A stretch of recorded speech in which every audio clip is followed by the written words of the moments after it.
അമ്മേ ടിഫിൻ. നമ്രത, എന്താ ഡാഡി?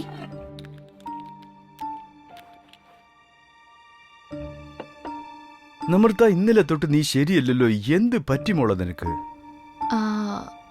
ഡാഡിയോട് എന്തെങ്കിലും പറയാനുണ്ടോ? ഏട്ടാ പറ. ഞാനൊരു ചെറുക്കനെ സ്നേഹിക്കുന്നു ഡാഡി.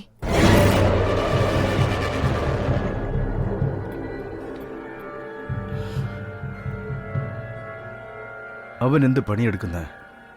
Still education daddy. നിന്റെ കൂടെ പഠിക്കുന്ന കുട്ടിയാണോ? അതെ ഡാഡി. നിന്റെ എല്ലാ ഫ്രണ്ട്സിനെയും എനിക്ക് പരിചയമുണ്ടല്ലോ. അങ്ങനെയാണെങ്കിൽ അവനെ എനിക്ക് പരിചയം കാണുമല്ലേ? അവന്റെ പേരെന്താ? പ്രവീൺ.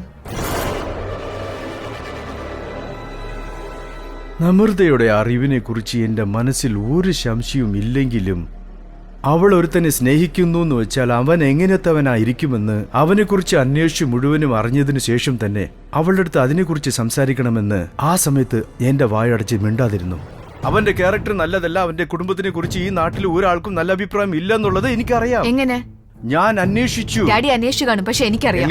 ഞാൻ അവന്റെ വീട്ടിൽ പോയി ഡാഡി. അവരൊക്കെ വളരെ നല്ല ഫാമിലിയാ. എന്തിനാ മോളെ വീട്ടിൽ? നിനക്ക് എന്താ പ്രവീണിനോട് ഇത്ര വെറുപ്പ്? മോളെ, ഞാൻ അതിനെക്കുറിച്ച് സംസാരിച്ചാൽ അത് മനസ്സിലാക്കാനുള്ള വയസ്സില്ല. ഡാഡിയുടെ അടുത്ത് നല്ല അഭിപ്രായവും സ്നേഹവും വിശ്വാസവും ഉണ്ടെങ്കിൽ ഇതിനെക്കുറിച്ച് സംസാരിക്കണ്ട. ഡാഡിയുടെ അടുത്ത് റെസ്പെക്ട് ഉള്ളത് കൊണ്ടാണ് ഈ കാര്യം ഞാൻ ആദ്യം ഡാഡിയോട് പറഞ്ഞ. പക്ഷെ ഇങ്ങനെ ഒരു റിയാക്ഷൻ ഞാൻ പ്രതീക്ഷിച്ചില്ല. അല്ല നമ്രത, ആ പയ്യൻ നമ്മുടെ ഫാമിലിക്ക് ചേരുന്നവനല്ല. ഞാൻ പറയുന്ന കേക്ക്. നീ അവന്റെ കൂടെ സന്തോഷമായിട്ട് ജീവിക്കാൻ പറ്റില്ല. കാശില്ലാത്തോണ്ടാണോ? നമ്രത, നീ വളർന്ന വിധം വേറെ, അവൻ വളർന്ന പരിസ്ഥിതി വേറെ. ഒന്ന് മനസ്സിലാക്കുമോളെ. എന്താടി ഇത്? ജീവിതത്തിന്റെ അടിത്തട്ടിൽ നിന്ന് വളർന്നു വന്നവനാ ഞാൻ മോളെ. ഏത് ജീവിതം? നീ പുസ്തകത്തിൽ പഠിച്ചത് വിശ്വസിക്കുന്നു, ഞാൻ ജീവിതത്തിൽ അനുഭവിച്ചത് വിശ്വസിക്കുന്നു. പുസ്തകം അതേതാ? ഡാഡി പറഞ്ഞത് കേട്ട് ഈ വിഷയം ഇവിടെ വെച്ച് അവസാനിപ്പിക്കുക. അവനെ ഈ കുടുംബത്തിലേക്ക് കൊണ്ടുവരാതെ. അവര് വളരെ നല്ലവരാ ഡാഡി. ഡാഡി കാര്യം പറയൂ. അവനും അവന്റെ കുടുംബവും നിന്റെ അടുത്ത് നന്നായിട്ട് ഇടപഴകുന്നത് നിന്റെ അടുത്തുള്ള കാശ് കണ്ടിട്ടാണെന്ന് എനിക്ക് തോന്നുന്നില്ല. കാശ് ഒരു കാര്യമല്ലെന്ന് ഇപ്പോഴല്ലേ ഡാഡി പറഞ്ഞത്? പറയൂ. നീ എന്താ മോളി പറയുന്നത്? അല്ല, ഒരു പയ്യനെ സ്നേഹിക്കുന്നത് തെറ്റാണെന്നാ? അവനെ സ്നേഹിക്കുന്നത് തെറ്റ് തന്നെയാണ്. ആദ്യം ഒരു റീസൺ പറയൂ. നമ്രത, പറയൂ ഡാഡി. അവൻ വേണ്ട മോളെ. ഷെടാ, എനിക്ക് പ്രവീൺ വെച്ചാൽ ഇഷ്ടമാണ് ഡാഡി. ഞാൻ അവനെ വിവാഹം കഴിക്കാൻ ആഗ്രഹിക്കുന്നു. അവനെ കാട്ടിൽ ലക്ഷണമുള്ള നല്ല ചെറുക്കനെ കണ്ട് ഈ നാട്ടുകാരെ മുമ്പ് നിനക്ക് കല്യാണം കഴിപ്പിച്ചു വെച്ചാൽ ഞാൻ പറയണ കേക്ക്. എനിക്ക് പ്രവീൺ ഇഷ്ടമാണെന്ന് പറയുമ്പോ എവനെ ഓർത്തിനെ കല്യാണം കഴിക്കാൻ പറയുന്നു? ഞാൻ പറയുന്നത് മനസ്സിലാവുന്നുണ്ടോ ഇല്ലയോ? അല്ല, എനിക്കെന്ത് വട്ടാണെന്നാണോ നിങ്ങളുടെ വിചാരം? നിങ്ങളുടെ ദൃഷ്ടിയിൽ ഞാൻ പൊട്ടിയാണല്ലേ? നമ്രത, നീ എന്താ ഈ പ്രേമം മറ്റേത് മറിച്ചതെന്നൊക്കെ പറഞ്ഞുകൊണ്ടിരിക്കുന്നേ? മര്യാദയ്ക്ക് പഠിക്കാൻ നോക്ക്. നീ സംസാരിക്കുന്നത് അച്ഛനോടാണ്, അത് മറക്കണ്ട. അറിയാം. എന്താ ഇത്? പറയൂ. എന്നാൽ ഇനി അമ്മ പറ. ഇത്രയും നേരം വായിട്ട് അലച്ചതല്ലേ, ഇപ്പൊ മിണ്ടാതിരിക്കുന്ന എന്തിനാ? നല്ല കുട്ടിയല്ലേ, പറയുന്നത് കേൾക്കുമോളെ.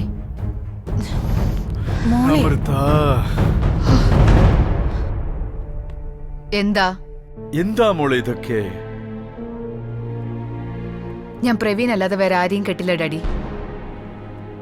ഇനി എന്നെ ഫോഴ്സ് ചെയ്യാൻ ട്രൈ ചെയ്തെങ്കിൽ പ്രവീൺ ഈ വീട്ടിലെ മരുമകൻ ഫിക്സ് ആയിക്കുള്ളൂ.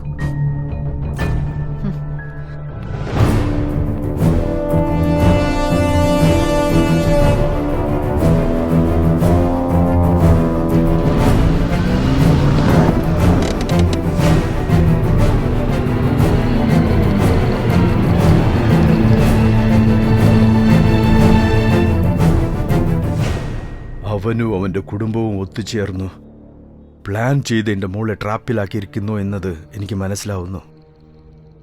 അവൻ എന്തിനാ എന്റെ മകളുടെ പുറകെ ചുറ്റിക്കറങ്ങുന്നേ? അവന്റെ പ്ലാൻ എന്താണെന്ന് ആദ്യം മനസ്സിലാക്ക്. ഈ പ്രാവശ്യം അവന് കൊടുക്കുന്ന വാർണിംഗ് വാക്കുകൊണ്ടാകരുത്. മനസ്സിലായി ചേട്ടാ, ഞാൻ നോക്കിക്കോളാം. നമ്രത റൂമിലുണ്ട്. ഇന്ന് കോളേജിൽ പോയില്ലേ?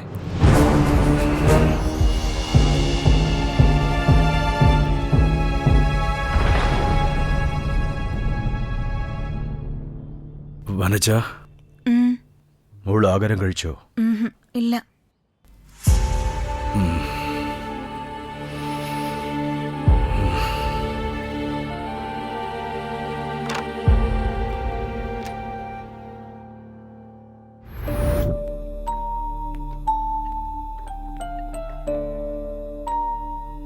നമ്രത,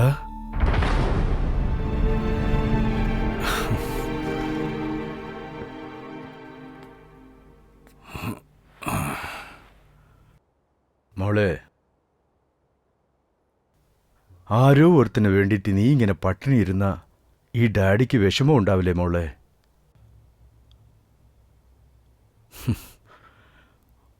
കുഞ്ഞുനാൾ തൊട്ട് നീ ആഗ്രഹിച്ച കാര്യങ്ങളെല്ലാം ഞാൻ വാങ്ങിച്ചു തന്നിട്ടുണ്ട്. നീ ചെയ്യാൻ ആഗ്രഹിച്ചതിനെല്ലാം ഞാൻ കൂടെ നിന്നിട്ടുണ്ട്. ഈ ഒരൊറ്റ പ്രാവശ്യം ഞാൻ സമ്മതിക്കാത്തത് കൊണ്ട് ഈ ഡാഡി വേണ്ടാത്തവനായ മോളെ? നീ സ്നേഹിച്ചത് തെറ്റില്ല മോളെ. പക്ഷെ നമ്മളെ ആര് ഹൃദയപൂർവ്വം സ്നേഹിക്കുന്നുള്ളത് നിനക്ക് മനസ്സിലാക്കാൻ പറ്റില്ല മോളെ. നീ സന്തോഷിക്കാൻ വേണ്ടിയാണ് ഞാൻ ഇത്രയും കഷ്ടപ്പെട്ട് സമ്പാദിച്ച് കൂട്ടിക്കൊണ്ടിരിക്കുന്നത്. ഇതൊക്കെ മോളെ, ആഹാരം കഴിച്ച് സമാധാനായിട്ട് ഉറങ്ങ്. മനസ്സിലായോ? ഡാഡി, എന്താ മോളെ? ഞാനൊന്നും കൊച്ചുകുട്ടിയല്ല daddy. I can take my decisions on my own. ഡാഡിയല്ലേ എപ്പോഴും പറയാറുള്ളത് ഡാഡിയുടെ ലൈഫിൽ ഞാനല്ലാതെ വേറെ ആരും ഇല്ലെന്ന്. ഞാൻ എന്ത് ചോദിച്ചാലും തരുമെന്ന്. അതെല്ലാം കള്ളമാണോ? ഇതുവരെ എന്റെ മകൾ എന്റെ അടുത്ത് ആവശ്യപ്പെട്ടതെല്ലാം എന്റെ പരിസ്ഥിതിക്കും കഴിവിനും കൂടിയതായിരുന്നു മോളെ.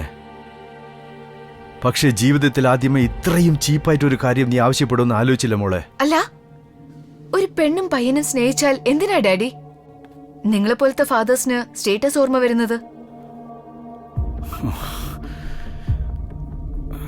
നീ ചോദിക്കുന്ന ഓരോ ചോദ്യത്തിന് എന്റെ അടുത്ത് മറുപടി ഉണ്ട് മോളെ. പക്ഷെ ഞാനിപ്പോ എന്ത് പറഞ്ഞാലും അതിനെക്കുറിച്ച് അല്ലെങ്കിൽ എന്നെക്കുറിച്ച് തെറ്റായിട്ട് എടുക്കാനുള്ള സാഹചര്യത്തിലാണ് മോളെ നീ ഇപ്പോ.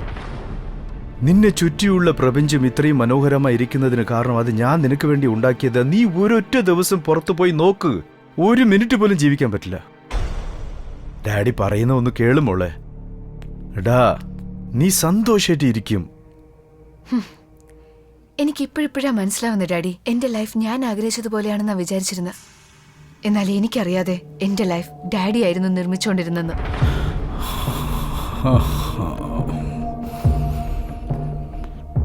ഇനി തൊട്ട് അങ്ങനെ നടക്കില്ല ഡാഡി. എന്റെ ലൈഫ് ഞാൻ ലീഡ് ചെയ്തോളാം.